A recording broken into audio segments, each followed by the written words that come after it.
An ominous hush settled over the village each sundown, as though every inhabitant collectively held their breath.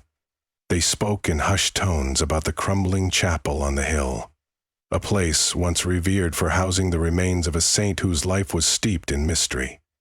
By day, a sightseer's curiosity might lure them to peer past the heavy iron gates, taking in the jagged tombstones that rose from the earth like crooked teeth. By night, however, the chapel's silhouette merged with the shadows, vanishing into the starless sky. Only the wind sang for it, whistling through the broken stained glass windows and rustling the nearby thicket. Reports of strange noises emanating from beneath the saint's crypt had persisted for centuries. Some claimed the low groans of rattling bones were but echoes of hollow coffins. Others whispered of an army of revenants waiting to emerge. Amid these rumors lived Amalia, a gravedigger's daughter who had grown up roaming the graveyard's confined paths. While her peers found work in the village shops or fields, Amalia found solace among the silent tombstones, caring little for gossip. Her father, Emrys, a stoic man with gnarled hands, had taught her to show respect for the dead. He insisted on reverence for the saint's grave, which stood at the heart of the chapel's worn sanctuary. Yet even he had accepted the rumors about the hidden crypt beneath, an area sealed off by time and eroded stone. "Stay away from that door," he warned her each dusk as he locked up his tools. "There are secrets better left undisturbed." Yet such admonitions only kindled Amalia's fascination. One twilight, she ventured inside the chapel. Its soaring arches were draped in dusty cobwebs, and shattered glass fragments littered the floor. At the far end lay the altar, and beyond it, a recessed alcove containing the saint's tomb. Ornate carvings of angelic faces adorned its sides, but the sculpted figures appeared warped and misshapen in the flickering glow of her lantern. As she stepped gingerly, she noted the swirl of patterns etched on the tomb, twisting vines and contorted human silhouettes, all converging upon a single mark at the top, a cross, partially defaced by centuries of wear. Behind the tomb, a narrow flight of stairs snaked downward into darkness. The fabled crypt. Amalia felt her heart race. She had heard those rumors, but never ventured so far alone. Gathering her courage, she took one careful step down. A lance of icy air struck her face, carrying with it an unsettling odor of damp decay. The steps groaned underfoot, and each shift in the stone threatened to collapse beneath her weight. She paused, lifting the lantern higher, and saw that the downward passage opened into a vaulted corridor, lined with alcoves. She proceeded, her breath tight in her chest, uncertain if she was spurred by curiosity or an inexplicable compulsion. The last glimmer from the chapel above vanished behind her as she descended into utter blackness. In the gloom, she heard a faint rattle. She froze, her heart hammering. Was it just debris falling loose from the ceiling, or the unholy stirring of bones no longer at rest? At length, the corridor ended at a small chamber, its walls damp and mottled green with moss. Columns supported the low ceiling, each carved with macabre iconography, skulls crowned with wreaths, skeletons dancing in procession. Centered in that crypt space was an ancient door bound by iron chains. It bore the same defaced cross emblem from the saint's grave. Amalia's lantern light revealed ominous scrawlings on the door, but time had eroded the letters. She reached out a trembling hand to test the rusted chains. Though corroded, they refused to yield.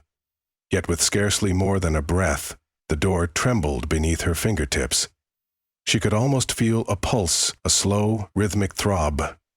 Another near-silent rattle echoed below, intensifying her dread. She knew she should turn back, but curiosity anchored her in place. That night, she returned home with a mind alight with questions. She could not shake the notion that something alive, if such a term could be applied to bones, lay beyond those chained doors.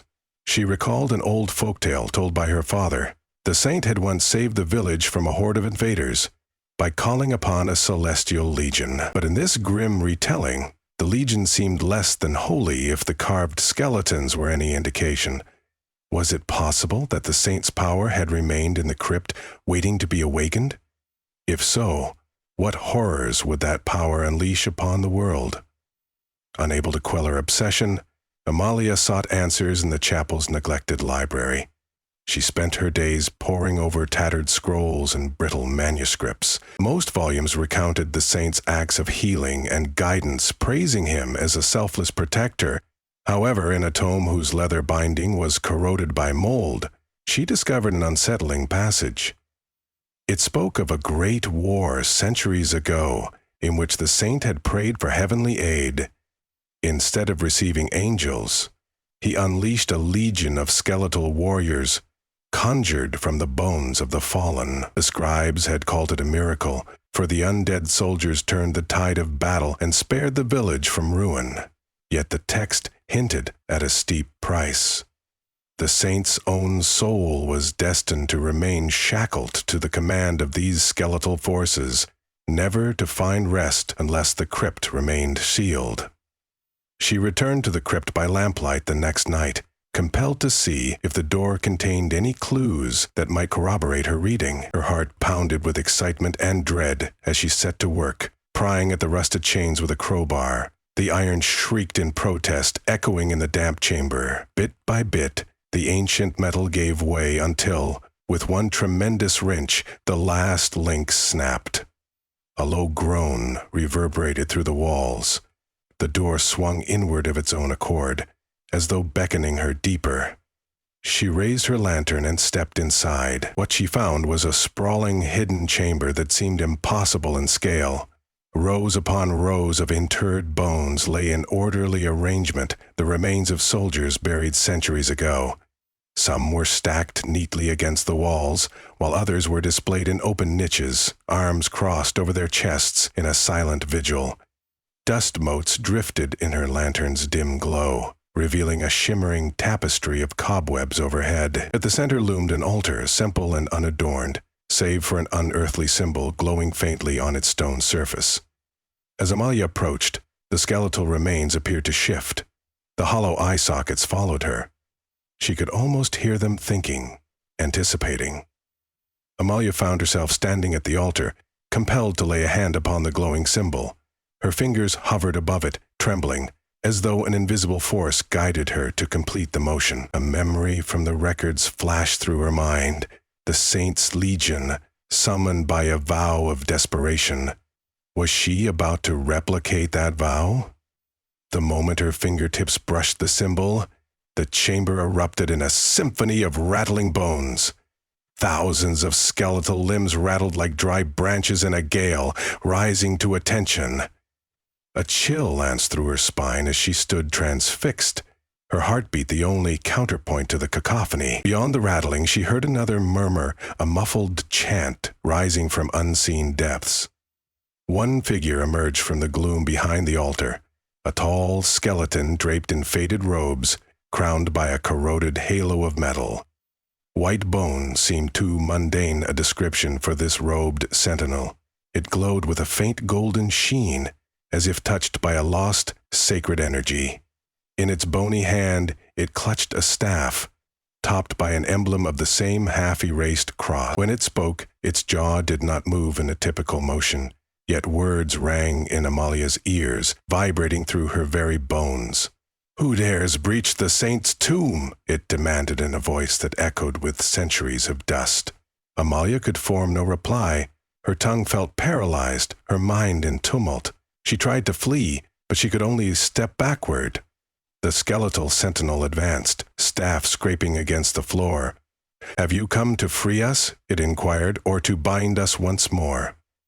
Its tone was neither benevolent nor obviously malevolent. It rang with the authority of a being trapped between worlds, a steward of a power meant to be concealed. All around, countless skulls rose from the floor, perched at the ends of slender spines. The Legion was awakening. The collective rattle of their movement thundered in the chamber, rattling dust from the walls. Waves of dread cascaded through Amalia, yet she was forced to face this assemblage of the dead, their empty sockets hungering for acknowledgement. Finding her voice, she whispered, Benju, I have freed you? I only wanted to see."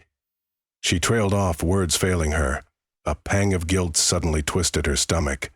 What right had she to disturb this domain? The robed skeleton gestured with its staff, and the Legion's clamor dulled to a hushed vibration, like the last echoes of a death knell.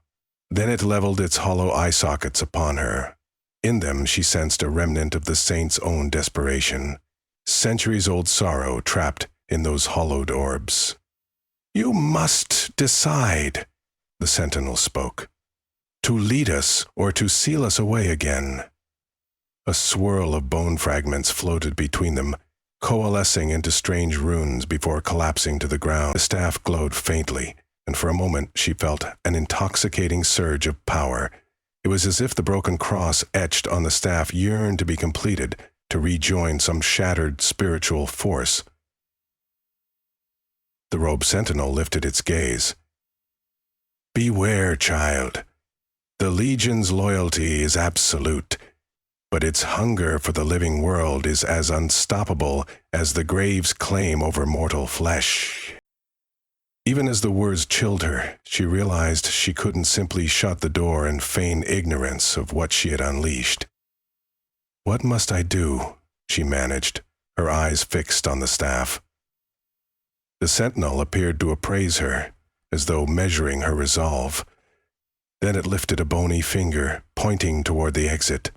The skeletons that lined the passage parted, granting her safe passage, but before she could take her leave, it added, "If your heart is pure, the crypt must remain undisturbed. Should you call upon us again, our march will not cease until we have scoured the land. You alone hold the power to return us to slumber." Shaken to her core, Amalia retraced her steps up the winding stairwell, emerging beneath the old chapel's vaulted roof. Dawn's first light shimmered through the destroyed stained-glass windows, painting ghostly colors across the pews. She hoped to find her father, to confess what she had done and plead for his help. Yet when Emrys saw her pale visage and trembling hands, he seemed to guess what she had attempted.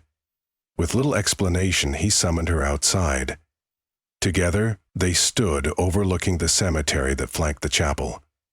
Graves stretched for acres beyond the wrought iron gate. A hush lay over every stone. As if the dead listened, Emrys's jaw tightened. "You meddled below, didn't you?" His voice was gruff with worry, but he did not wait for her answer. "This village has known peace for ages, but only because the saint's crypt remained sealed." He pressed a bundle of old keys into her palm. "There is a relic locked away in the chapel's basement library. It was placed there by the last caretaker who knew the saint's true story. Find it, use it, and seal the Legion once more." Trusting that her father's words held the key to salvation, Amalia followed him back into the chapel. They crept into a side room that contained an archive of dusty crates and wooden shelves.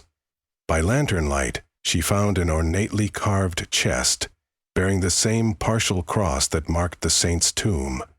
Emrys's keys rattled in the lock, and inside lay a shimmering piece of metal, shaped like a broken shard of a cross. Even from a distance it hummed with an otherworldly energy. Amalia lifted it gingerly, feeling a warmth radiate into her fingers. This had to be the missing fragment that completed the emblem, the crucial link that would banish the awakened Legion. But, already, they could hear an uproar from outside. Shouts echoed through the chapel's battered walls, mingled with the panicked screams of villagers. Emrys rushed to the door. Through the threshold they saw a horrifying sight. Skeletal figures wandering at the edges of the graveyard, their hollow eye sockets scanning the village, as though testing the boundaries between the living and the dead. A few villagers armed themselves with pitchforks. Others fled or barred themselves indoors, terrified that the ancient stories of walking skeletons were now reality. Every bony step clicked and rattled across the dirt. Grave soil churned, releasing more of the ancient Legion, drawn awake by the disruption in the crypt. Amalia felt a chill, as she realized the robed sentinel must have grown impatient, waiting for her choice. The staff's power, apparently, was no longer contained. She clutched the relic shard tightly and raced toward the crypt entrance, her father at her side. Once inside, it was as if the entire undercroft had changed. The once dormant corridor now thrummed with unseen energy, the walls themselves pulsing like a great, stony heart. Flickers of spectral fire danced across skulls piled in the alcoves. The iron door, which she had forced open, stood ajar, and the legion's rattling echoed from deeper within. They ventured down into the main chamber to find it empty of its bony inhabitants. All that remained was the robed sentinel standing at the altar, staff planted upon the stone floor. Its eyes flared with ghostly light. "Too late," it rasped. "They walk freely now. Your life alone can seal their fate. Will you complete the cross and claim the saint's burden?" She braced herself, recalling the words from the ancient texts. The saint had sacrificed his eternal rest to command the undead legion, safeguarding the village at the cost of his own peace. To end this cycle, she might have to accept that same burden. Yet there was the relic shard humming in her hand. Perhaps a different ending was possible. Emrys pressed her shoulder. "Do what must be done, child." Can's dryness filled her throat as she stepped toward the altar. The sentinel extended the staff. Its top held a jagged indentation where the cross had been fractured. With trembling fingers, she fitted the shard into place. The piece glowed brighter and sealed itself seamlessly, forming the original unbroken cross. A flare of light erupted from the staff, crackling like lightning. For an instant, Amalia felt her consciousness whisked elsewhere, seeing fleeting visions of battles long past, the saint's desperate prayers. She saw legions of skeletal warriors under his command, turning the tide against invaders. All at the expense of his own mortal soul, she gasped as she returned to the crypt, her mind ablaze with new insight. The sentinel bowed its head, letting go of the staff. She caught it before it clattered to the ground. Sparks of energy crackled along its length. "Now," intoned the sentinel, "utter the vow to bind them." Amalia's mouth felt dry, but somewhere within, the words rose of their own accord. Fragments of chanting she had glimpsed in the ancient manuscripts. Her voice carried the authority of centuries of faith and sorrow woven together. As she completed the vow, a deafening cacophony resounded from above.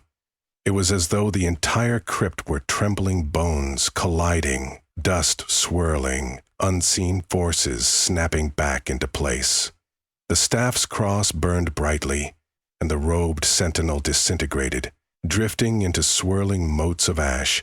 A wave of spectral wind passed through the corridors, seeping out of the chapel and into the cemetery. Emrys clung to a stone column for balance, watching helplessly as cracks snaked through the walls. Then, with a low groan, the earth settled. Amalia, heart hammering, sprinted back up the stairs. She emerged into the blazing midday sun, her father close behind. The graveyard's silence felt deafening. The skeletal legion was gone. The streets and yard where they had wandered lay littered with scattered bone fragments, now turning to dust, dissolving beneath the daylight. Behind them, the old chapel shuddered, its foundations settling as though preparing to collapse. The final echoes of unearthly power faded into silence. Villagers emerged from hiding, eyes wide, but no new horrors rose from the soil. Yet Amalia's ordeal was not over. Clutched in her hands was the staff, the cross fully restored. Within, she could sense the dormant legion, waiting for a call that she must never make. Inadvertently, she had assumed the saint's burden. She recognized with mortal dread that as long as she lived, she would carry the power to summon and command those skeletal warriors. Though she yearned to be rid of it, she also sensed that discarding it might free the legion anew. The relic bonded to her existence, an unbreakable seal. In the weeks that followed, the village rebuilt its trust in the silence of the graveyard. People spoke little of the near invasion by clattering bones, half convincing themselves it had been some mass delusion. However, each morning, Amalia rose to a new reality. She would sense the faint stirring of bones in her dreams, or hear phantom rattles just beyond her hearing. She was profoundly careful never to set foot in the crypt again. She hid the staff, swaddling it in layers of sacking cloth, before securing it behind a hidden panel in the chapel's library. Sometimes she felt drawn to it by some invisible tether, but she resisted. Her father oversaw the final sealing of the crypt door, erecting new chains and piling rubble to ensure no one would breach that black domain again. The chapel still stood, battered but unyielding. The saint's grave, though proven to be far more than a silent memorial, remained a place of reverence. Villagers now left flowers for both the saint and for those unnamed spirits that were momentarily roused from their eternal sleep. The old caretaker's advice shifted too. Instead of warning away the curious with tales of doom, Emrys gently reminded them to honor the dead by respecting their rest. Word spread that the crypt was once again chained, ensuring that no further mischief could awaken what lay beneath. On restless nights, Amalia would wander to the chapel door and stare at the tomb. In her mind, she could almost see those swirling patterns of bones rising up. She would recall the robed sentinel's voice warning her of the Legion's unstoppable hunger. Try as she might to deny it, a portion of that hunger now stirred within her own soul. And so she remained, perpetually vigilant, a living guardian of the saint's crypt, destined to bear this secret. She vowed to keep the staff hidden, until at last, at the end of her mortal days, she could pass it on, or perhaps arrange for it to be interred with her, burying the power that should never be used again. In time, life returned to normal for the villagers, and their whispered stories became folklore. Children grew up hearing about the night skeletons were said to have marched the cemetery, only to vanish with the dawn. Some believed it a tall tale meant to discourage trespassers in the chapel. Yet on the rare occasion someone strayed too close after dark, an unnatural sense of foreboding, of eyes watching from hollow sockets, was enough to send them sprinting home. Amalia continued her quiet life as a caretaker, often wandering between the gravestones, ensuring each occupant of the silent city of the dead rested in peace. She made sure no one tampered with the tomb, for she knew all too well the thin line that separated the living world from the domain of rattling bones. She found a strange solace in her clandestine mission, the staff's power. The very power once wielded by the saint afforded her an intimate connection to both the mortal realm and the world of restless spirits. She even prayed sometimes by the ruins of the altar, asking that she might be spared the same fate as the saint. Yet her prayers were answered only by the wind howling through the broken windows, sending shivers down her spine. She accepted her burden, for it was the only way to keep the restless legion dormant. The villagers never fully grasped the magnitude of her vigil, but they soon sensed something almost holy about her presence in the graveyard. Her eyes carried a somber knowledge, and her footsteps never faltered among the lichen-coated stones. When asked, she denied any gifts or curses, offering instead a gentle smile and a suggestion to show kindness to the departed. On the rare nights she felt the presence grow stronger, she would stand at the chapel gates, staff wrapped in burlap at her side, and quietly recite the vow. The earth would groan faintly, the old bones below reminding her they were still there, listening to her every uttered syllable, waiting for any slip that might unleash them upon the world once more. As the seasons cycled, the land around the chapel began to flourish anew. New grass blanketed graves, and wildflowers sprouted among the weathered stones. Vines crept up the chapel walls, almost as if nature sought to reclaim the building and cloak the horrors once hidden within. Amalia took it as a sign that her stewardship had allowed the dead a modicum of peace again. If ever she felt the staff stir, she would calm her trembling hands by remembering the vow, not one of mindless servitude to the dead, but one of compassion for the living and mercy for those souls who had fought in the saints' war. It was, in a sense, the perfect resolution to the saint's tragedy. She had inherited the burden so that no one else need do so. In quieter moments, she reflected on her own mortality, wondering what would happen upon her passing. Would the staff's binding break, freeing the Legion once more? Or would her acceptance of the vow cleanse the relic of its dreadful power? The future was uncertain, yet each dawn she arose still bound to her vow, living with purpose. She never stopped feeling the saint's presence in the whispered hush of the crypt's corridors. It was almost as though the saint's spirit, tired from centuries of unrest, found solace in her unyielding resolve. In that sense, perhaps she had truly laid him to rest at last, and so beneath the crescent moon or the midday sun, the tomb of the saint remained quietly chained, its hidden crypt sealed behind layers of rock and faith. The only sound echoing through the buried halls was the distant memory of rattling bones, now subdued by a young woman's devotion. And though an unspoken bond tied the saint's relic to her pulse, she carried on, forging a delicate balance between two worlds. Even the wind seemed to absorb some measure of her calm. It brushed past the tombstones softly, a constant, gentle reminder that though the bones might rattle, they would do so only in memory, eternally at rest, unless summoned again in the darkness below.